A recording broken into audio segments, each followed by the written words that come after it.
전에 아론의 쌍남이 지팡이 설교를 할 때 몇 가지 성경 안에서 풀기 어려운 여러 가지 난제들이 있다라고 설명한 적이 있습니다. 자, 모세가 대단한 사람이었죠. 그러나 실수도 많은 사람이었죠. 혈기가 방장해서 한 주먹의 애굽의 병사를 때려 죽이는 살인의 역사도 있고, 또 좋아하는 여자에게 빠져서 순간적으로 일저질렀던 얘기도 있죠.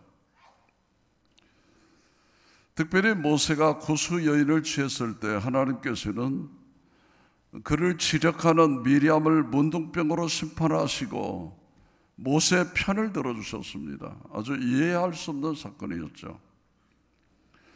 그러나 무리바에서 한 번 실수로 말미암아 120년 동안의 모든 수고가 무의로 돌아가는, 약속하셨던 가나안 땅에 들어가지 못하고 멀리서 바라만 보고 멈춰야만 했던 슬픈 역사적 사건을 우리는 오늘 본문을 통해서 살펴보게 되는 것입니다.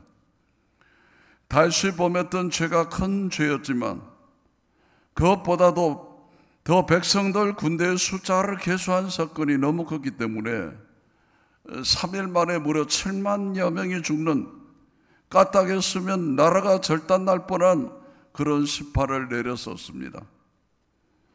그런가 하면 히스기야 왕이 병을 치료받고 15년씩이나 생명을 연장받는 그런 자비와 사랑을 베푸셨지만 겨우 보물창고 하나 보내줬다는 이유 때문에 그 모든 것을 잃게 되고 히스기야에 대한 하나님의 심판이 엄중했다라고 하는 말씀을 우리는 성경에서 살펴보게 되는 것입니다. 여러분, 무엇이 기준입니까? 우리의 가치관, 우리의 질서가 아니라 하나님께서 보는 가치 기준은 무엇일까라는 것이죠. 왜 기생라합은 과거에 화려한 여자였는데 그 두 정탐꾼, 주의 종도를 공개한 일이 그렇게 큰 일이었간데 예수님의 왕의 족보의 이름이 거명이 되고 다말이나 또 이방 여인 룻, 밧세와 같은 여인들이 예수님의 족보에 꼭 올라가야 할 이유가 뭔가?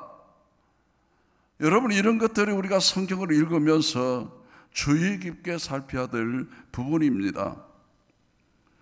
우리도 다 이 땅을 떠나 언제가 하나님 앞에 설 때인데 그때 하나님께서 내게 상을 줄 것인지 또 얼마나 많은 기업을 주실 것인지를 하나님께서 판단하실 때인데 내 기준대로만 살다가 그날에 가서 하나님, 나 열심히 일했는데요? 라고 말할 때 손을 털 사람이 있을 거고, 별거 아닌 줄 알았더니 높은 자리에 앉아서 하나님께 상을 받을 사람도 있을 거라, 그런 얘기 옳시다. 여러분, 시험 보는 학생은 이 출제 경향을 잘 파악해야 된다 그럽니다. 우리가 밤이 맞도록 수고했지만 잡은 것이 이거밖에 없습니다 라고 하는 그런 사람들도 있습니다. 시험이야 다시 볼 기회가 있지만 우리 인생은 한 번 가면 다시 반복할 수 없는 일회성 인생이라는 사실을 우리는 늘 기억해야 되는 것입니다. 그럼 이 하나님 나라가 뭘까? 하나님께서 통치하신 나라의 질서와 법은 어떤 것일까? 하나님께서는 무엇을 기준으로 우리를 판단하실까? 이것이 성경을 보고 신앙생활하는 사람들이 늘 의식하고 살펴야 할 부분이 아니겠습니까? 어떤 사람들은 죽도록 수고했지만 결국 제사장권을 잃어버리고 장자권도 잃어버리고 부끄러운 생애를 사는 사람들이 있는가? 별거 아닌 줄 알았는데 하나님 앞에 기묘하게 쓰임받는 사람들이 있습니다. 과연 그 원칙이 무엇이냐 그 말입니다. 여러분, 오늘 우리가 민수기 20장의 모세의 무리바 사건을 통해서 하나님 나라의 기준, 하나님 나라의 가치 질서가 무엇인지를 다시 한번 점검할 수 있기를 바랍니다. 어떻게 살아야 하나님의 약속에 도달하고 하나님의 기업을 얻을 수 있을까? 이것이 신앙생활하는 저와 여러분의 궁극적 관심이 되어야 할 것입니다. 저는 오늘 모세의 안타까운 사연을 보면서 오늘 서론적인 말씀과 다음 주일에 결론적인 말씀으로 오늘 말씀의 결론을 짓고자 합니다. 자, 첫 번째로는 하나님의 창조의 그림이 있다는 사실입니다. 우리가 살아가는 이 땅의 모든 것이 하나님의 창조의 그림의 질서 속에서 이루어지고 있다는 사실을 기억해야 되는 것입니다. 여러분, 예술가들은 작품을 만들기 전에 먼저 전체 그림을 마음으로 그린다고 합니다. 자, 미술하는 사람도 먼저 마음속에 어떤 이미지를 가지고 있습니다. 그것을 나타내는 것이 대상, 소묘라고 합니다. 소묘. 그래서 연필로 대충 그려가는 거, 이걸 대상이라고 그러죠.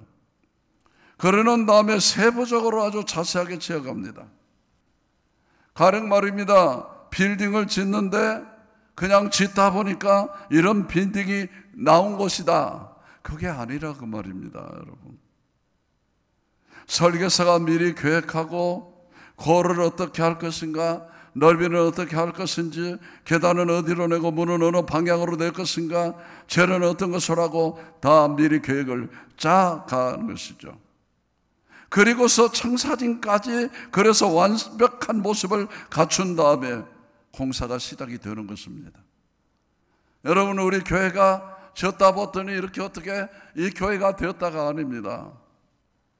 이걸 수도 없이 그리고 꿈을 꾸고 연상하고, 그래서 그걸 설계사에게 주어서 또 점검하고, 그래서 또 이걸 좀 고쳐달라고 이렇게 하라고 하고, 이제 공사가 잘 나가다가 또 이제 중도의 설계 변경도 하고 구조를 바꾸기도 하고, 여러분 시작할 때 전체 그림을 그리고 세밀하게 지어간다, 그 말입니다. 여러분, 어떻게 사는 사람이 잘 사는 사람입니까? 5년, 10년 후에 이루어질 내 삶에 진행될 일을 미리 그려볼 줄 아는 사람, 그리고 그거를 매일매일 삶 속에서 차근차근 준비하는 사람이 잘 사는 사람입니다. 여러분 보시기에 제가 어떻게 살고 있는 것 같아요?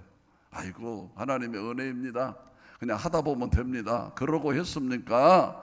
아니면 그림을 그리고 꿈을 꾸고 또 그걸 갖고 연구했습니까? 제가 이 말씀을 준비하면서 여러분께 한번 여쭤보고 싶었어요. 담임 목사가 은퇴한 후에 뭐 할 것 같냐 한번 물어보고 싶었어요. 여러분, 저는 날마다 그림을 그리고 있습니다. 날마다 꿈을 꿉니다. 성교는 어떻게 하고, 가정사는 어떻게 하고, 앞으로 말년을 어떻게 보내면서 살까, 아주 일사불란한 생애를 살기 위해서 연구를 하고 있어요. 깜짝 놀랄 것입니다, 여러분. 와, 우리 목사 바쁘다, 은퇴하면 날마다 놀 줄 알았더니 정말 바쁘다. 그걸 그림을 그리고 있거든 지금. 그림을. 여러분, 성경은 하나님의 구속사를, 하나님의 통치 주된 관심이 어딘가를 우리에게 그림으로 보여줍니다. 자, 첫 번째, 하나님께서 창조하실 때 우리에게 보여주신 그림이 뭔가, 창세기 1장에 잘 나타났는데 그 중에 1장 26절로 28절을 한번 보십니다. 먼저 26절 보겠습니다.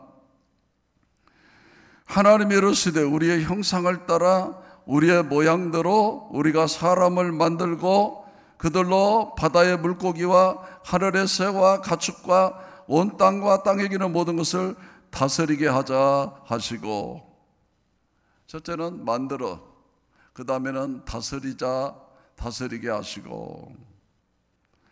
자, 여기 우리라고 하는 말은 삼위일체 하나님이시죠. 이 삼위 하나님께서 하나님의 형상과 모양으로 사람을 만드셨다.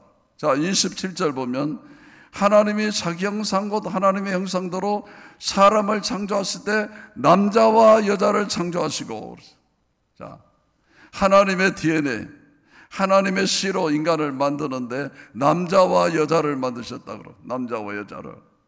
자, 28절 봅니다. 하나님이 그들에게 복을 주시며 그들에게 이르시되 생육하고 번성하여 땅에 충만하라. 땅을 정복하라. 바다의 물고기와 하늘의 새와 땅에 움직이는 모든 생물을 다스리라 하시니라. 자, 여기 생육하고 번성하고 땅에 충만, 생육하고 번성하고 낳고 또 낳고 또 낳고 땅에 충만하기까지 번성. 이걸 우리가 늘 사용하는 용어로 손십이라 그래. 손십. 낳고 낳고 또 낳고. 또 정복하고 다스리라 그래.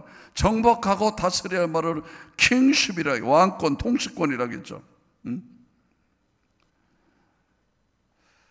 이것을 우리는 구속사의 두 기둥이다. 손십과 킹십. 자, 우리에게 씨를 주신 다음에 씨를 번식시킬 걸 말씀하셨고, 번식하게 땅에 가득한 충만한 그 생명들이 하나님의 형상대로 자기 영토를 정복하고 다스리는 것이죠. 이게 하나님의 창조의 그림이라는, 창조의 그림.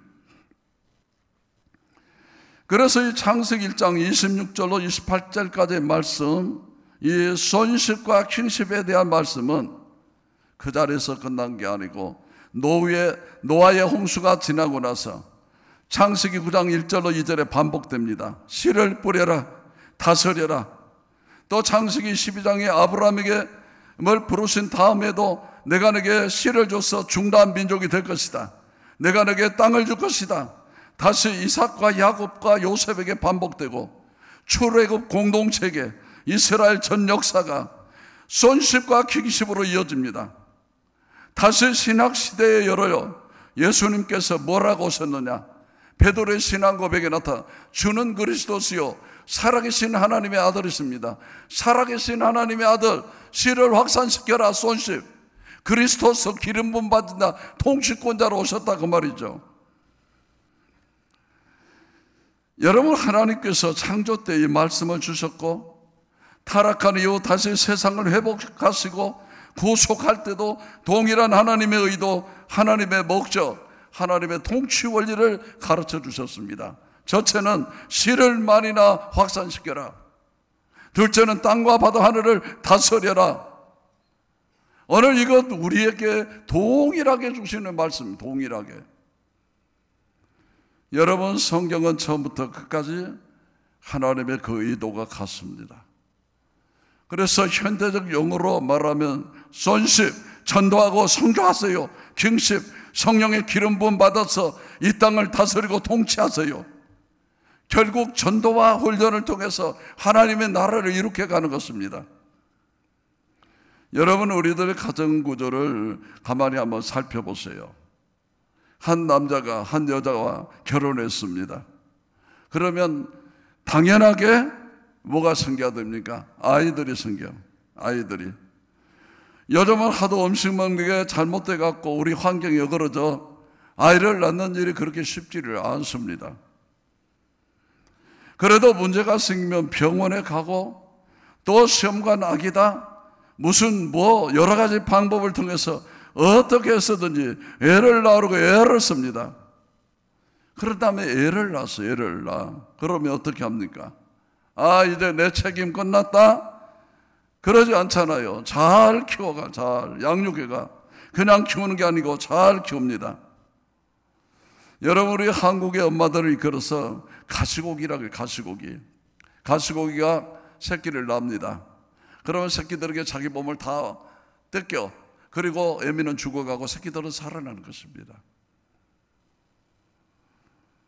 돈이 없어도 빌려다가라도 자식들을 가르치고, 심지어 부부가 갈라져서 기러기다 이제 독수리다 해가며 가정을 희생시켜서라도 애들을 잘 키우려고 그럽니다. 그러면 잘 키운다는 말은 무슨 뜻입니까? 자, 좋은 학교 나오고 세상에서 쓸만한 사람 되기 위해서 양육을 하는 것이죠. 행복하고 성공하고 출세하고, 이게 뭡니까? 킹십으로, 손십에 거치지 않고 킹십으로 세워가는 것입니다. 그러니까 우리가 육신의 질서, 우리의 본능적으로 하는 것 같지만 이건 창조 때부터 보여주신 하나님의 창조 섭리라고 하는 것입니다. 이미 모든 인간이 그 속에 입력되어 있고 갖고 있는 것이죠.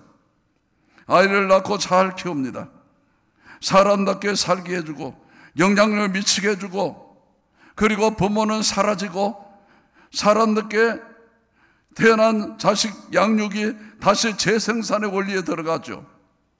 또 애 낳아서 키워서 쓸만한 인간 되게 하고 자기들은 사라지고, 2대, 3대, 5대, 10대 계속 인류 역사가 진행되는 동안 바로 이 창조의 원칙 그대로 진행이 되는 것입니다. 여러분 자식 하나 잘 키우기 위해서 30년도 투자하고 40년도 투자하고, 어떤 부모는 조금 과하게 결혼한 이후에도 도와주려 그렇습니다. 그러나 그것이 부모들의 마음입니다. 이것이 육신의 질서인 것입니다. 이 땅에 있는 육신을 갖고 있는 동안 육신의 질서이고 영원까지 가는 질서가 있습니다. 우리는 이것을 영적인 질서라고 합니다. 영적인 질서. 영적인 질서가 뭡니까, 여러분? 전도하고 선교하는 일, 씨를 확산하기 위해서 우리가 최선을 다해서 자라나는 의학적인 방법을 동원해서 아이를 낳으려고 하는 것처럼 전도하고 선교하는 일에 우리는 애를 써야 되는 것입니다. 자, 낳았습니다. 그런 다음에 어떻게 해야 됩니까? 잘 양육해야 되는 것이죠. 어떤 사람은 5년 걸리기도 하고, 어떤 사람은 10년이 걸리고, 어떤 사람은 30년 걸려서라도 어떻게 해서든지 사람 굿이라도록 킹십을 가질 수 있도록 싸워서 이기는 사람으로 훈련하고 또 훈련하고 해서 자기에게 주어진 삶의 목표와 사명에 살아갈 수 있도록 도와줘야 되는 것입니다. 그게 바로 우리 교회들이 하는 일입니다. 교회들이. 여러분, 좋은 부모들은 애들을 공부를 아주 빡세게 시키더라고요. 빡세게. 여러분, 좋은 교회는 어떻게 하는 교회가 좋은 교회입니까? 실력을 세우는 것입니다. 양육과 훈련 빡세게 시키는 겁니다. 굳이 우리 교회가 좋은 교회라고 말하지 않겠습니다.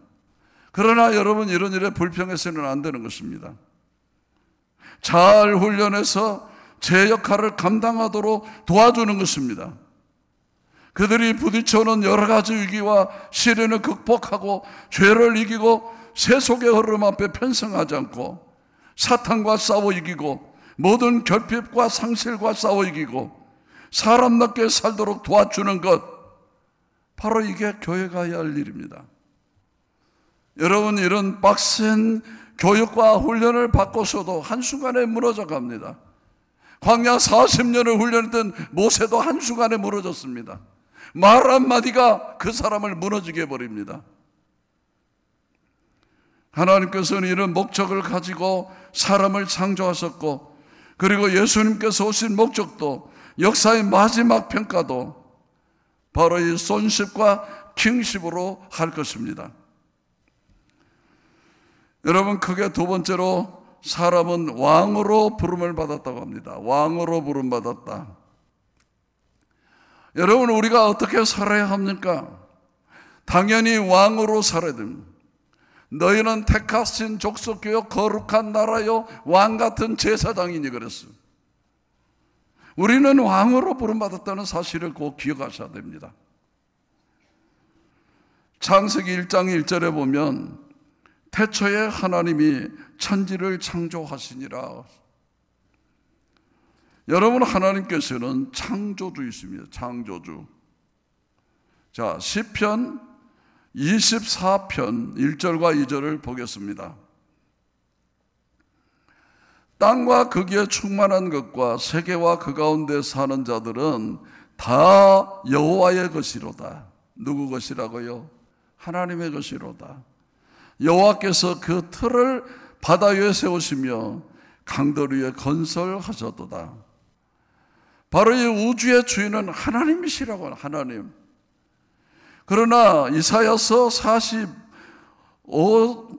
18절에 보니까 대저 여호와께서 이같이 말씀하시되 하늘을 창조하신 그는 하나님이시니 그가 땅을 지으시고 그것을 만드셨으며 그것을 견고하게 하시되 혼돈하게 창조하지 아니하시고 사람이 거주하게 그것을 지으셨으니. 사람이 살도록 세상을 만드셨다. 사람에게 주셨다 그 말이죠. 자, 나는 여호와라 나 외에 다른 이가 없느니라 그랬어. 온 땅, 온 세상을 우리 사람에게 맡겼습니다. 다스려라, 정복해라. 사람이 살아가기 편리하도록 창조해 주셨습니다. 자, 시편 115편 15절로 16절을 보겠습니다. 너희는 청지를 지으신 여호와께 복을 받은 자로다. 하늘은 여호와의 하늘이라도 땅은 사람에게 주셨도다. 온 세상이 하나님의 것이지만 그 권한을 누구에게 줬다? 사람에게 주셨도다. 이것이 하나님의 축복이라고. 축복. 하나님께서 세상을 다스리는 통치 원리가 무엇입니까? 여러분, 오늘 저는 하나님의 통치 원리를 여러분에게 설명하고자 하는 것입니다. 자, 출애굽기 19장 4절로 6절을 보겠습니다. 먼저 4절 먼저 보겠습니다. 내가 애굽 사람에게 어떻게 행하였음과 내가 어떻게 독수리 날개로 너희를 업어 내게로 인도하였음을 너희가 보았느니라. 자, 어떻게 행하였고 어떻게 독수리 날개로 너희를 업어 그랬습니다. 대단히 중요한 얘기죠. 자, 이것은 하나님께서 이스라엘을 선택하시고 은혜로 함께 하신 것을 말합니다. 어떻게 함께 행하였음과. 자, 이스라엘은 우상 숭배에 빠져 있는 민족이었죠. 그런 애굽 땅에 있는 이스라엘에게 은혜로 찾아가시고 그들의 눈을 뜨게 하시고 하나님께서 진짜 신이라는 것을 10가지 재앙을 통해 계속 보여주시는 것이죠. 설득이 될까지. 또 계속 기적을 행하시고, 야, 이래도 너 나 인정 안 할 거니? 이래도 아직 우상이 너희 하나님이라고 생각하느냐? 그러면서 우상들을 하나하나 박살내기 시작합니다. 피게이파, 온도구, 매암장, 장자의 죽음까지 다 이제 박살을 냅니다. 그들이 우상으로 섬겼던 것들을 계속 깨뜨리면서, 야, 내가 더 센 거 봤지? 내가 하나님이야? 내가 여호와야? 나를 믿어야 돼! 계속 설득했습니다. 이것을 우리는 은혜라고 그럽니다. 은혜. 준비가 안 돼 있어도 하나님께서 찾아오셔서 계속 우리에게 은혜를 베풀며 축복하면서 설득시키는 것이죠. 그리고 구원받았어도 그 다음에 어떻게 하느냐? 독수리 날개로 인도를 한 독수. 이제는 너희들이 내 자녀가 됐으니까 훈련해야 돼. 광야로 데리고 나가서 혹독한 훈련을 시킵니다. 여러분, 교회는 반드시 이 두 가지가 항상 있어야 됩니다. 세교인들에게 부드럽게 대하는 은혜가 있어야 됩니다. 그런 다음에 훈련이 있어야 됩니다. 훈련. 은혜 받았으면 그 다음에는 어디로 넘어가야 됩니까? 훈련으로 들어가야 됩니다. 자, 독수리 날개라는 말은 독수리가 자기 새끼를 훈련할 때의 광경을 연상하게 하는 것입니다. 혹독하게 맹금류의 제왕으로, 날짐승으로 제왕으로 세우기 위해서 혹독한 훈련을 시켰습니다. 자, 목적이 뭔가? 자, 출애굽기 19장 5절로 6절을 보겠습니다. 세계가 다 내게 속하였나니 너희가 내 말을 잘 듣고 내 언약을 지키면 너희는 모든 민족 중에서 내 소유가 되겠고 너희가 내게 대하여 제사장 나라가 되며 거룩한 백성이 되리라. 너는 이 말을 이스라엘 자손에게 전할지니라. 결국 이렇게 은혜 받게 하고 복을 주시고 훈련시킨 다음에 그들을 뭐로 세우신다고요? 제사장 나라로 세워 세계를 하나님께 돌이키는 일에 쓰시겠다, 그 말입니다. 여러분, 온 세계가 하나님의 것이었습니다. 그런데 배신을 해서 다 흩어져 버렸어요. 이 온 세상, 타락한 세상을 바꾸시는 하나님의 방법은 한 사람을 선택하시고 한 가족을 선택하시고 한 민족을 선택해서 그에게 은혜를 주시고 복을 주시고 계속 키우십니다. 훈련시키고 연단시키고 또 사람을 책임질 수 있는 리더십을 가질 때까지 계속 키워주시는 겁니다. 그리고는 너 내 말 잘 듣고 내 질서대로 따라오면 너는 내 소유가 될 것이다. 내가 너를 책임지고 내가 너를 보장한다.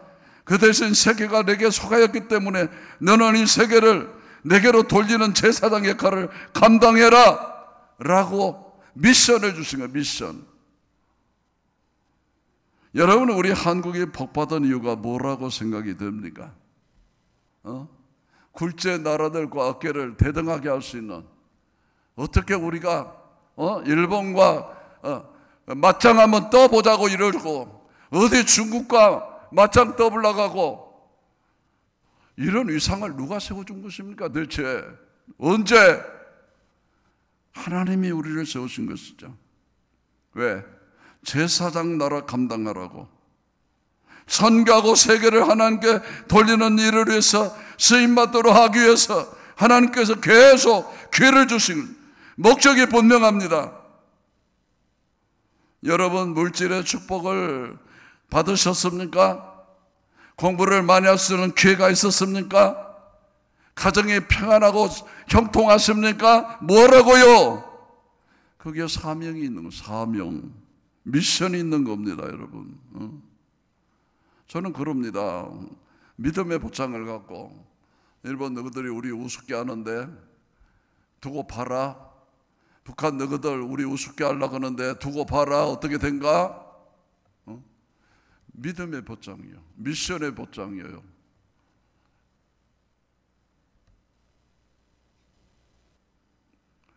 우리 모두에게 이 미션이 있는 것입니다. 이걸 놓쳐버리면 하나님께 쓸모가 없어요. 하나님께 직접 세상을 바꾸시는 게 아니라 제사장이라고 하는 사람을 준비시키고 훈련시켜서 자격을 갖추게 한 다음에 타락한 죄인들, 하나님 따라 버림받는 사람들에게 보내서 그들을 하나님께로 이끄는 일을 시키는 겁니다. 여러분, 교회가 부흥하는 이유가 뭐예요? 가정이 복받는 이유가 뭐예요? 자식들이 잘 되는 이유가 뭐예요?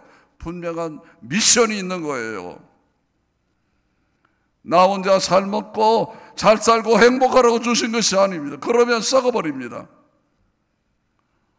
여러분, 식민지라는 말이죠. 식민지.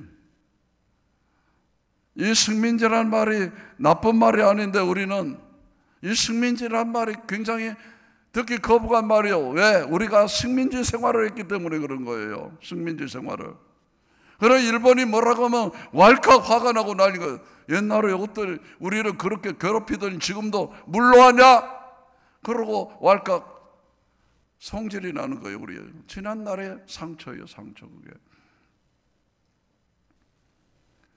여러분이 식민지라는 개념이 조금 부정적으로 쓰여졌습니다. 정치적, 경제적으로 다른 나라에 예속되어 국가로서의 주권을 상실한 나라, 경제적으로는 식민지 본국이던 원료 공급지, 상품 시장, 자본 수출지 기능을 하면서 정치적으로는 종속국이 된다는 식민지라는 말이 조금 부정적으로 쓰여졌지만 원래 식민이라는 용어는 참 좋은 용어랍니다, 여러분. 우리는 여러분 하늘나라의 식민지 나라입니다. 식민지. 쉽게 말하면 식수라는 말 있죠. 식수, 식목일, 식수. 나무를 옮겨 심는 걸 말해요. 하나님께서 우리가 구원받은 이후에 하늘에 데려가지 않고 이 땅에 심겨둔 이유가 뭡니까? 이 땅에서 해야 할 일이 있다, 그 말이죠. 구원받고 은혜받게 하고 축복받게 하고 또 훈련해서 가정을 책임져라, 너의 공동체 책임져라, 내가 내게 킹십을 준다, 너를 통해 하나님 나라가 확장되기를 원한다. 우리에게 미션을 주신 겁니다. 미션. 여러분, 하나님께서 이 땅에 왕으로 아담을 세우셨습니다. 생육하고 번성의 땅에 충만하고 땅을 다스려 정복해라. 그런데 아담이 세상을 엿바꿔 먹어버렸죠. 세상 말로 비참한 일이죠. 다시 새 왕을 보냈습니다. 그 새 왕이 누구예요? 둘째 사람 아담 예수 그래요. 둘째 사람 아담. 세컨드 맨, 더 라스트 맨. 그러면 보낸 세컨드맨, 그 아담을 통해서 세상을 바꾸시는 게 아니라 세상에 있는 하나님의 백성들을 구원하시고 그들을 세워서 그들을 통해서 세상을 변화시키기를 원하십니다. 바로 이 그리스도 안에 있는 자들, 그리스도를 신뢰하고 따르는 사람들을 훈련시켜서 그들을 통해서 세상이 하나님께로 다시 돌아오도록 하는 것이 하나님의 구속사의 방법이라고 하는 사실입니다. 우리는 우리의 가정, 우리의 교회, 우리 공동체를 하나님께서 주신 킹십을 가지고 잘 다스려서 하나님의 통치가 실현될 수 있도록 해야 되는 것입니다. 그런데 오늘날 많은 경우에 이런 역할을 감당할 사람들이 오히려 좋은 통치를 하는 것이 아니라 그릇된 통치를 하고 있더라, 그 말이죠. 자, 우리가 대통령을 세웠습니다. 대통령이 어떤 정치를 해야 돼요? 국민의 질서에 맞고 우리나라에 맞는 질서를 해야 돼요.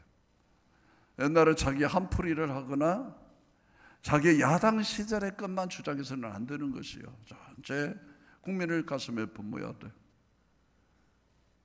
야당들이 말도 안 되는 소리를 짓거려가면서 난리를 쳐. 뭐하겠다는 것이요, 지금 이게. 온전한 미션들이 없기 때문에. 그러니까 지금 국민들이 다 돌려, 양쪽 다. 쓸만한 사람 없다는 것이요, 지금. 안타까운 사연이 벌어지고 있습니다, 여러분. 자, 하나님께서는 우리에게 킹십을 주시면서 네가 너의 영역들을 정복하라고 그럽니다. 여러분, 야인시대 보면은 쩔짜나가 큰형님, 내가 쓸만한 애들 몇만 붙여주면 내가 그 카바레 접수하겠습니다.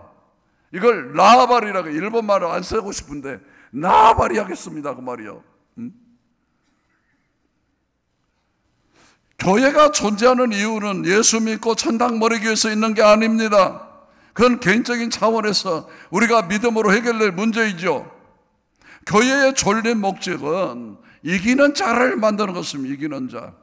벨벨하고 3년 4년 훈련받았는데 엉뚱한 짓거리 하고 중직자로 세워놨는데 엉뚱한 짓거리 하고 있고, 이런 인물로 세운 게 아니에요. 하나님은 절대적으로. 눈빛만 봐도 살아 움직이고 액션하는 모습이 열매가 있고 말이에요.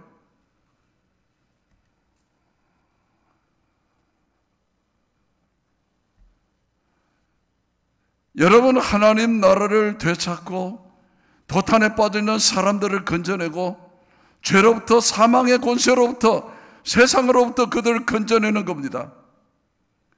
모세가 이스라엘 백성을 끄집어내듯이 끄집어내서 하나님의 통치 영역으로 그들을 인도하는 것입니다.